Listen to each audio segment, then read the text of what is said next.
నిరసనగా doctor BR Ambedkar Konaseema జిల్లా అమలాపురం గడియార స్తంభం సెంటర్లో 11వ తారీఖున జరుగుతున్నటువంటి నిరసన ప్రదర్శనకు అనేక మంది దళిత నాయకులు రాష్ట్ర వ్యాప్తంగా విచ్చేస్తున్న సందర్భంగా ఈ నిరసన కార్యక్రమంలో డాక్టర్ బిఆర్ కోనసీమ జిల్లా వాసులందరూ అధిక సంఖ్యలో పాల్గొవాలని మాలల జేఏసీ పిలుపునిస్తుంది.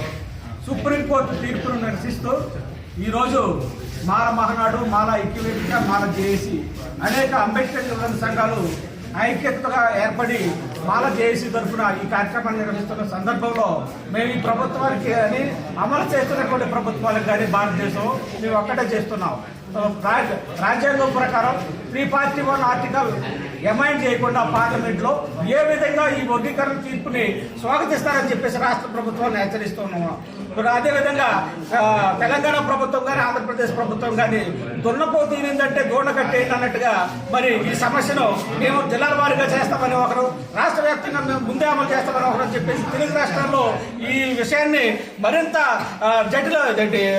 లేకొడుతున్నటువంటి ముఖ్యమంత్రులిద్దరికీ మేము హెచ్చరిక చేస్తూ ఉన్నాం. పాలన చేసి తరపున మీరు ఒక్కసారి సుప్రీంకోర్టు తీర్పును పరిశీలించండి.